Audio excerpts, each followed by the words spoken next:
is back fresh off the road from the Queen City. Matt Malzak, the voice of hockey in Toledo. Matt, it's not 1-3-3 for this series. I think that plays out. Well, here we are, though. Conference finals, just where we thought we'd be.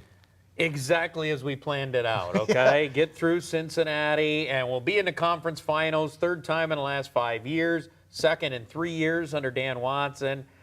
All we do is win, right? No matter what. It's interesting for me, Cincinnati kind of in the position that Toledo was previously. Great regular season. I mean, it was only the third team in ECHL history to win 30 home games. They were 0 for 2 at home against the Walleye in this last series. How does that happen? You know, it's funny that Cincinnati lost 2 games in regulation during the year, a few more in overtime, obviously.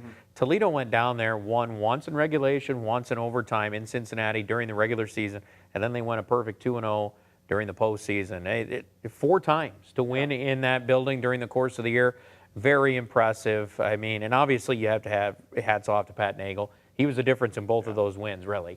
I mean, Cincinnati, you just looked at the sheer shots, the numbers that came at him.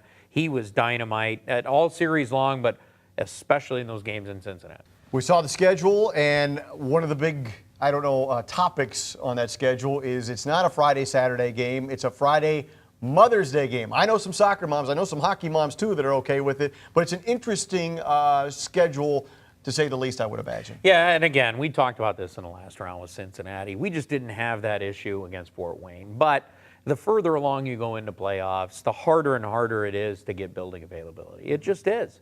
I mean, you know, you look at the schedule, the way everybody's like, well, what the heck? Toledo can't play Friday, Saturday? No, actually they can't. There's a concert Thursday. They're playing a game on Friday in the Huntington Center. There's a concert on Saturday. I mean, we're talking into May. I mean, buildings can't sit there and say no to something on the off chance that you're going to use that weekend for hockey.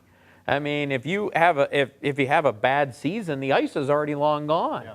So I mean, at some point you have to. The building's got to book what it needs to book. And then you look, and when we go out to Tulsa Tuesday night, there's an event in the building. Then you play hockey on Wednesday. I mean, you know, they have an event on Sunday. They're lucky they're able to squeeze it in.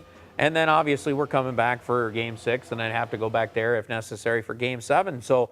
I mean, it's so hard at this time of the year. You just can't, no matter what building it is. And we have a terrific, outstanding relationship with the Huntington Center here in Toledo. That doesn't always guarantee you're going to always have the best dates. It just is. I mean, they can't sit there and say no to something on the off chance you're playing hockey. Got to make that money. I mean, nothing wrong with right. That. I mean, yeah, they're a business too, and they can't say no to something. So you have to work around it. Sure.